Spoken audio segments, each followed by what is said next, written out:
ধন্যবাদ আমাকে বসতে দেওয়ার জন্য। এই ব্যাপারগুলো আমার খুব ভালো লাগে, মানুষের এই ছোট ছোট মনুষ্যত্ববোধ। খুব সাবধান। কোথায় যাচ্ছেন? জারুতলা যাব। আমিও ওই দিকেই যাচ্ছি। আপনার সাথে পরিচিত হয়ে সত্যিই খুব ভালো লাগলো। আপনার পায়ের সমস্যা, এই জন্য কিন্তু আমি আপনাকে বসতে দিই। আপনার দাঁড়াতে সমস্যা হচ্ছিল বলে বসতে দিয়েছি। ধন্যবাদ, আপনি আমাকে করুণা করেননি।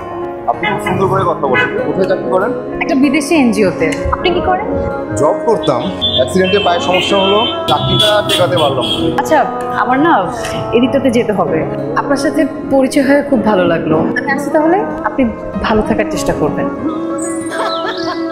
তারপরে আসতে তো পারবে। এই যে তোমার সামনে একজন মেয়ে বসে আছে, মাশাআল্লাহ। আল্লাহ তাকে যে সৌন্দর্য দিয়েছে তার সাথে যদি আরেকটু বেশি দিত তাহলে বেশি বেশি হয়ে যেত।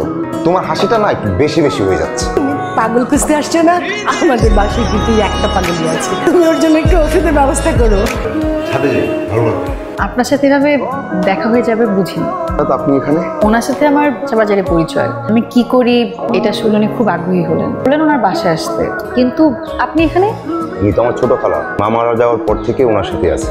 এটা আমার কার্ড, আপনি রাখতে পারেন। কখনো মন খারাপ হলে আমাকে ফোন দিতে পারেন, ঠিক আছে? তাতে কি হবে? তাতে কিছুই হবে না। আমি তাহলে আসি, না হলে আপনার খালা আবার মাইন্ড করবেন। আপনার কি মন খারাপ? শরীর খারাপ? অফিসে গেলি না যে?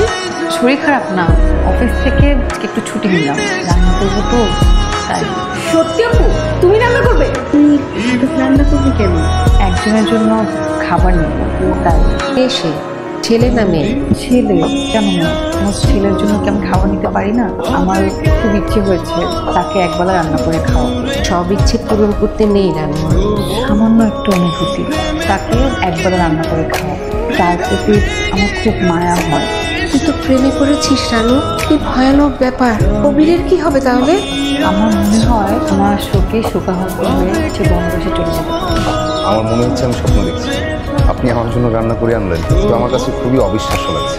এত মায়া কেন আপনার মাঝে? হোলি খেলায় যেমন কে অপরকে রং ছুঁড়ে মারে, আমার মনে হয় আপনি আমার দিকে মায়া ছুঁড়ে মারছেন। আপনি রান্না করেছেন তাই না? জি।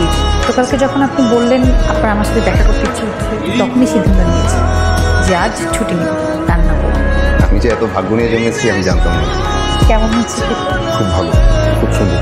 প্রতিটা মানুষের আপনি খুব সুন্দর লাগছে। মনে হচ্ছে অরণ্যের আপনি একটা কোনো ফুল, ফুলটা তীব্র সুন্দর, কিন্তু কেউ হয়তো তার সৌন্দর্য দেখেনি কখনো। আপনাকে একটা কথা বলতে চাই, শুনবেন?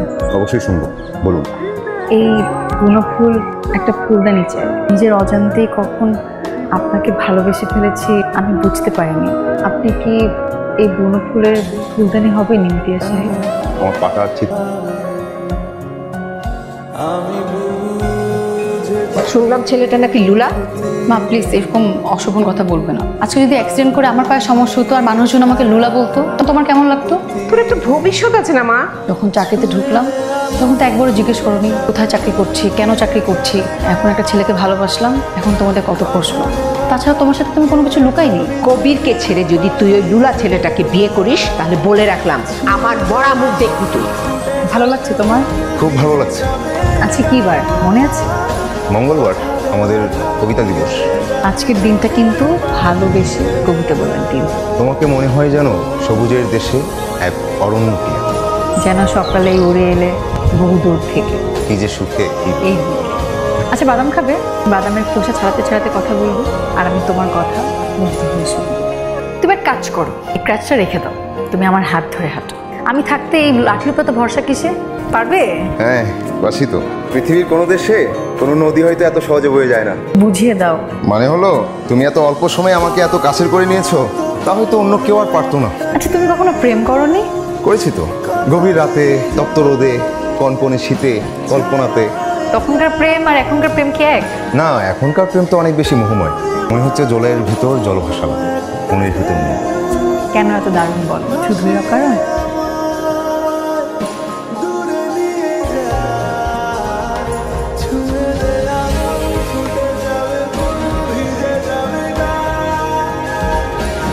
হ্যাঁ এটা কিউট আছে।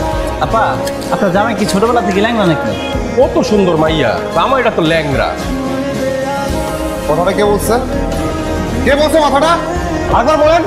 একদম মতো তবে করে মাথা মারাই দিব একদম। রানুদের বাসা? তো আগে ছিল, এখন থাকে না, চলে